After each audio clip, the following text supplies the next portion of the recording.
জুলাই গণ অভ্যুত্থান দিবস উপলক্ষে রাজধানীতে নানা কর্মসূচি পালন করেছে বিভিন্ন রাজনৈতিক দল, সংগঠন, সরকারি বেসরকারি প্রতিষ্ঠান।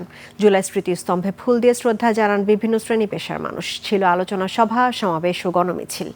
সিরাত আল মুস্তাকিমের রিপোর্ট।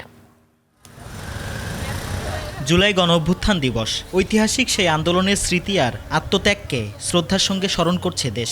দিবসটি উপলক্ষে রাজধানীর জুলাই স্মৃতিস্তম্ভে ফুল দিয়ে শ্রদ্ধা জানান বিভিন্ন রাজনৈতিক দল, সরকারি দফতর ও সামাজিক সাংস্কৃতিক সংগঠনের নেতাকর্মীরা। সকালে জুলাই স্মৃতিস্তম্ভে শ্রদ্ধা জানান মুক্তিযুদ্ধ বিষয়ক মন্ত্রী আহমেদ আজম খান ও প্রতিমন্ত্রী ইশরাক হোসেন।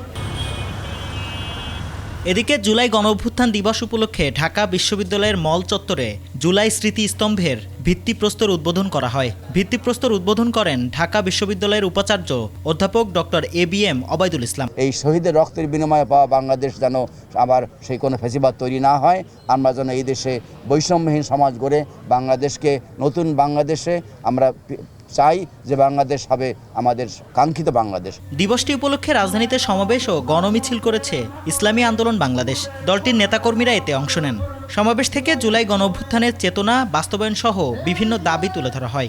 যে আজকে বিরোধী দল রয়েছে, সরকার রয়েছে, কিন্তু আমাদের যে জীবনগুলো দিয়েছিলাম যে উদ্দেশ্যে, রক্ত দিয়েছিলাম যে উদ্দেশ্যে, চক্ষু হারিয়েছিলাম যে উদ্দেশ্যে, সব পায়ের নিচে পদদলিত হলো। জুলাই গণঅভ্যুত্থানের স্মৃতি শুধু স্মরণেই নয়, এর চেতনা ধারণ করে রাষ্ট্র ও সমাজে পরিবর্তনের প্রত্যাশার কথা উঠে এসেছে দিনভর নানা কর্মসূচিতে। রাজধানীর বিভিন্ন প্রান্তে রাজনৈতিক দল ও সংগঠনগুলোর এসব আয়োজনে ছিল জুলাইয়ের স্মৃতি আর আত্মত্যাগের কথা।